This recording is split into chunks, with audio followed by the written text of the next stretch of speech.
Sampai. Ya, baik. Untuk paparan nanti Pak Randi maksimal 7 menit. Kemudian nanti dilanjutkan oleh penguatan dari Pak Edi Priyono selaku mentor maksimal 3 menit. Dan nanti akan dilanjutkan dengan pertanyaan dan penguatan dari penguji Bapak Hidayat dari Biro Tala. Kepada Pak Randi disilakan jika sudah siap. Iya, siap mohon izin untuk share screen Pak nih. Ya, silakan.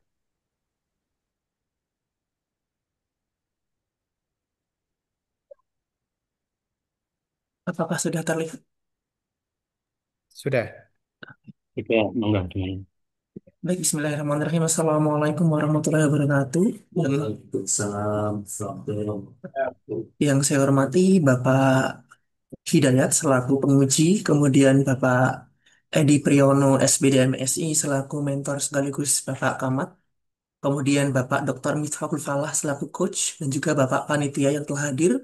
Mohon izin perkenalkan nama saya adalah Rendy Listianto. Pada kesempatan kali ini saya akan memaparkan rancangan aktualisasi saya dengan tajuk optimalisasi pemanfaatan Instagram untuk meningkatkan kemampuan menulis dalam bahasa Inggris di MTS Negeri 3 Sukoharjo.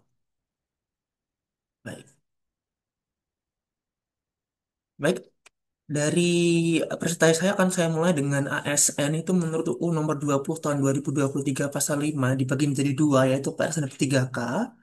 Untuk menjadi PNS, CPNS harus mengikuti Latsar dan pada tahun 2025 ini dibagi menjadi dua bentuk yaitu online dan onsite. Pada online tersendiri itu ada kegiatan mandiri, kemudian penyampaian materi dan aktualisasi. Kemudian pada penyampaian materi terdapat empat agenda. Yang pertama adalah wawasan bela negara, kemudian core values PNS, kemudian ada peranan kedudukan PNS di NKRI, dan yang keempat adalah rancangan aktualisasi. Nah, pada rancangan aktualisasi inilah saya merancang sebuah kegiatan begitu. Yang pertama adalah langkah pertama yang saya ambil adalah identifikasi isu. Terdapat dua cara, yaitu pertama adalah tes diagnostik dan juga yang kedua adalah observasi. Dari tes diagnostik terdapat empat isu yang dapat diidentifikasi. Dari observasi terdapat satu isu. Yang dipaparkan ini adalah daftar hadir dan juga berita acara untuk tes diagnostik. Berikut adalah fotonya. Kegiatan, ada empat skill yang saya tes, membaca, menulis, mendengarkan, dan berbicara. Berikut adalah contoh untuk pengerjaan siswa. Kemudian setelah itu sudah saya laksanakan analisis isu menggunakan dua tapisan yaitu APKL dan juga USG. APKL terdapat tiga isu utama yaitu isu satu, isu 2, isu 4. Kemudian setelah USG terdapat satu isu utama yang jadi core isu yaitu adalah isu satu. Begitu. Kemudian setelah ditemukan core issue, yaitu yang berikutnya adalah langkahnya adalah identifikasi masalah menggunakan root apa namanya akar permasalahan menggunakan fishbone begitu. Ada enam aspek yang saya gunakan, yaitu pertama adalah man atau SDM, biaya, kemudian yang berikutnya adalah mesin, kemudian environment, method, dan material. Saya mulai dari SDM terlebih dahulu. Yang pertama adalah awareness lemah, belum adanya awareness yang baik dari para peserta didik untuk tahu bahwa menulis itu hal yang penting. Yang kedua adalah minim opsi, jadi terbatasnya peserta PPDB itu membatasi kami untuk memilih peserta didik dengan kualitas kualifikasi bahasa Inggris yang baik. Yang berikutnya adalah motivasi lemah, dan juga yang berikutnya ada absennya pembina. Yang terakhir adalah tidak terbiasanya menulis merupakan hasil dari literasi membaca yang lemah. Yang berikutnya adalah biaya, bimbingan, dan tes yang mahal. Kemudian dari mesin sendiri, penggunaan sosmed yang tidak optimal, tidak adanya MS Office di komputer sekolah. Kemudian environment paparan yang lemah dari bahasa Inggris, dan juga literasi membaca yang lemah. Kemudian dari metode belum adanya Monef terkait program menulis, kemudian kurangnya praktik juga. Dari segi material itu ada peraturan tidak boleh membawa gawai dan juga jumlah PC yang masih terbatas untuk saat ini. Dari ini semua ditelurkan sebuah gagasan yaitu optimalisasi pemanfaatan Instagram untuk meningkatkan kemampuan literasi menulis dalam bahasa Inggris di MTS Negeri 3 Sukoharjo. Kalau dari Fishbone itu seperti ini, ada satu core root apa namanya akar permasalahan yang tidak terselesaikan yaitu adalah minimnya opsi dari PPDB itu perlu jangka panjang begitu. Kemudian kegiatannya ada delapan dimulai dari perencanaan yaitu pertama adalah menyusun outline, kemudian susun instrumen dan konsultasi, berikutnya adalah sosialisasi, ada sosialisasi agenda, Q&A, outline. Berikutnya ada pretest.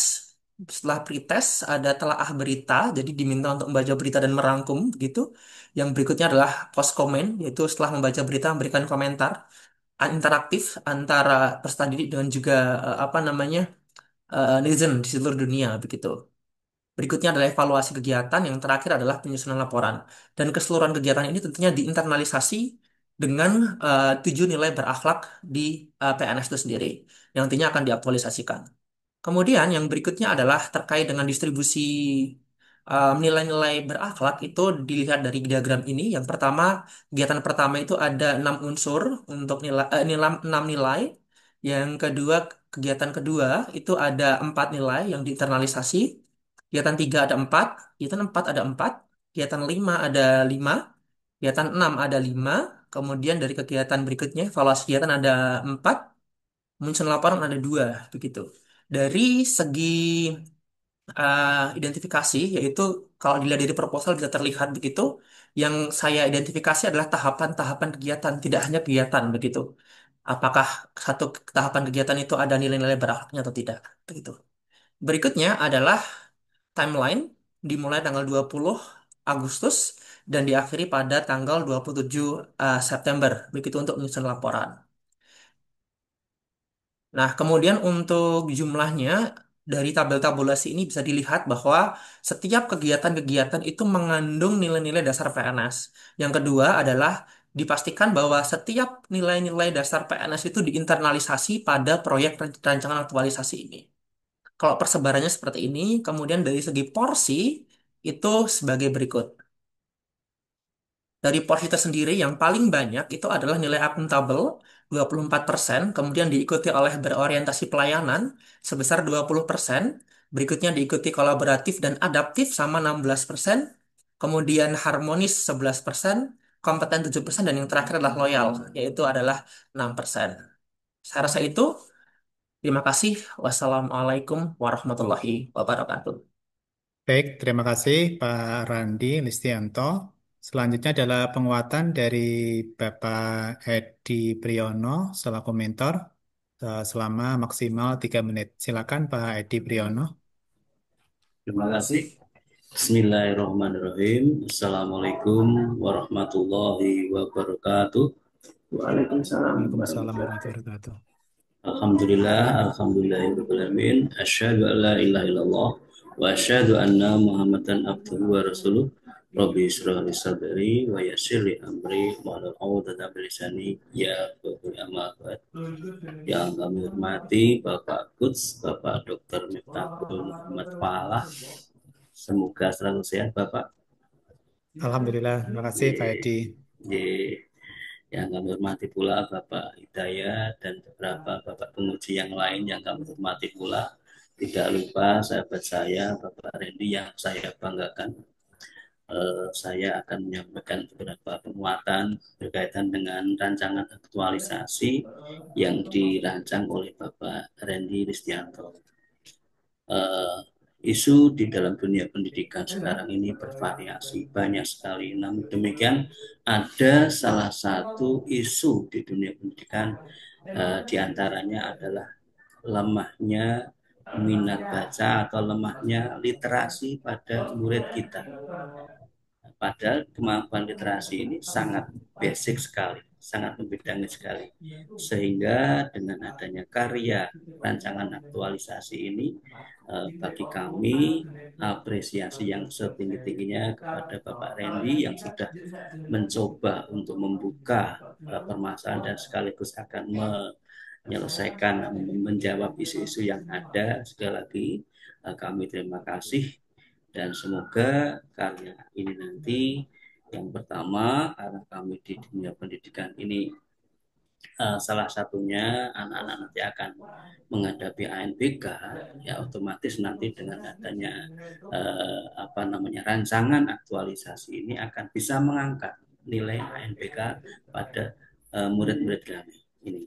Dan sekali lagi besar harapan kami bahwa karya Bapak Randy ini nanti akan bermanfaat kepada MTS Negeri 3 pada khususnya dan dunia pendidikan pada umumnya. Sekali lagi kami mengucapkan terima kasih yang sebesar-besarnya. Demikian penguatan dari kami. Sekali lagi mohon maaf apabila ada kesalahan. Bila taufik wal hidayah. Wassalamualaikum warahmatullahi wabarakatuh. Waalaikumsalam. Waalaikumsalam warahmatullahi wabarakatuh. Terima kasih Pak Edi Priyono untuk penguatannya. Selanjutnya adalah pertanyaan dan penguatan dari Bapak Hidayat dari Biro Ortala. Disilakan. Ya, terima kasih Pak Moderator, yang terhormat Bapak Mentor, eh, Mas Randy. Oke, Pak.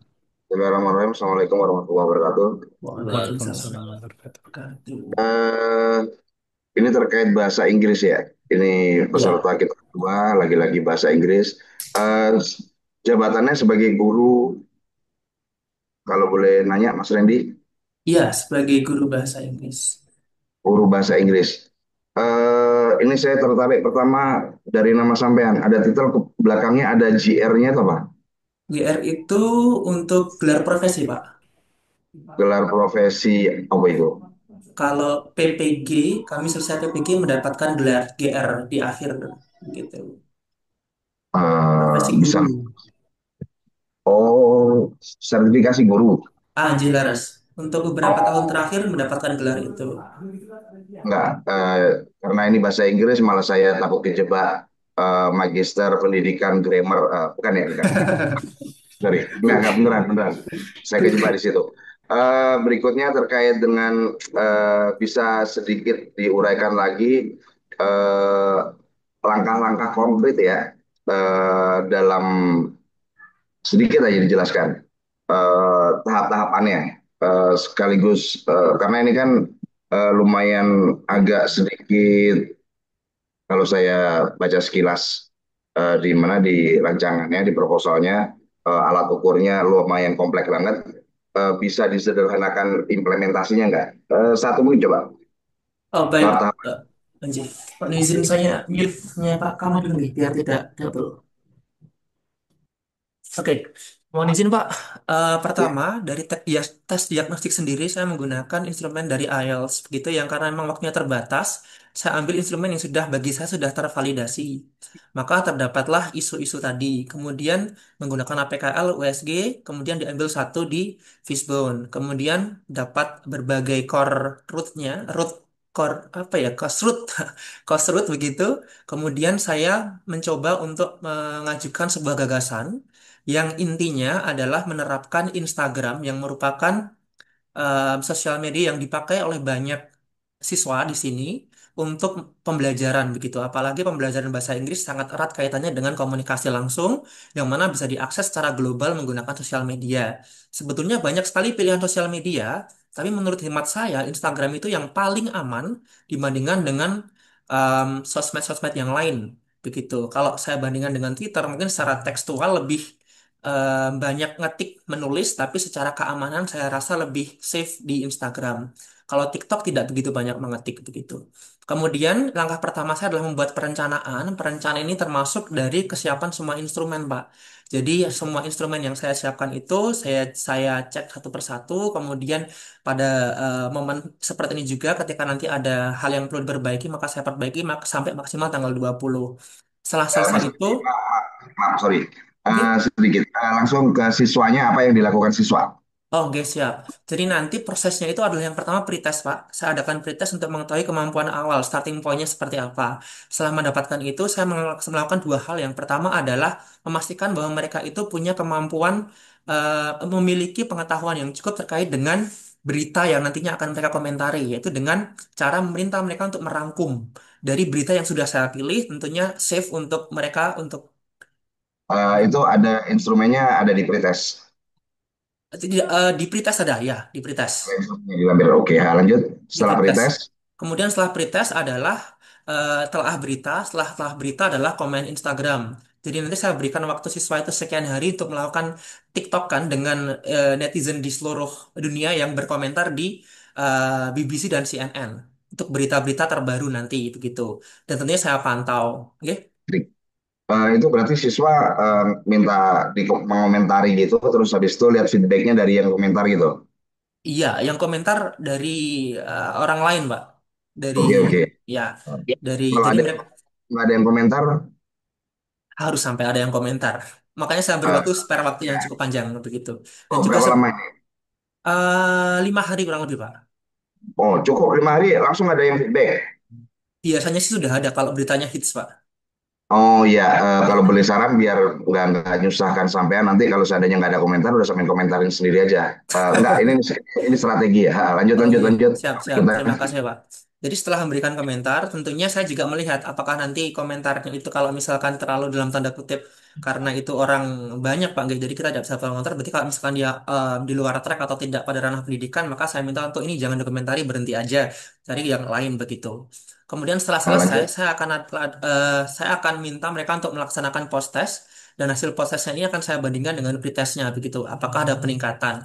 Kalau dilihat dari Hmm. tes yang saya gunakan itu menggunakan indikator penilaian IELTS, begitu, maka nanti dari instrumen itu kalau tidak salah, mohon maaf, itu ada 4 sampai 5 aspek yang nanti bisa dinilai. Tidak writing menulis secara utuh, tapi ada beberapa perintilan-perintilan aspek yang saya nilai. Setelah itu kemudian Selanjutnya. setelah itu Hmm. kemudian evaluasi, yaitu saya bagikan angket secara online Google Forms kepada peserta, kemudian saya analisis, kemudian buat laporan. Kurang lebih gambarannya secara umum seperti itu, Pak. Ya, oke, selesai. Jadi setelah ini kan masih masih ngukur kemampuan siswa dalam merespon berita dan di Instagram. Nah, Betul. berikutnya setelah ini hasil selesai, langkah berikutnya setelah pelaporan. Karena nanti kan harus punya efek berkelanjutan dengan kebijakan yang madrasah ya. Rencananya dibuat apa? Baik, Pak. Rencana saya kalau nanti semisal ini memberikan dampak yang positif, tentunya nanti akan saya teruskan ke teman-teman juga di guru-guru bahasa Inggris di madrasah ini. Terutama di bagian literasi membacanya yang itu perlu ditingkatkan. Jadi menggunakan sosial media di sini tuh masih belum karena memang seperti yang saya paparkan tadi, penggunaan gawai di sini masih dilarang begitu. Karena memang segala pertimbangannya saya sangat paham hal itu. Tentunya tidak saya memaksakan untuk harus boleh membawa gawai, tidak, tapi lebih bisa memanfaatkan waktu belajar di luar jam belajar di sekolah. Maka mereka Oke, bisa menggunakan gawainya itu untuk tugas, kemudian nanti dilaporkannya pun juga di rumah, kemudian bisa tag gurunya masing-masing. oke. Begitu. Mbak Reni, kayaknya Semen perlu strategi untuk presentasinya tadi sampai dengan pelaporan.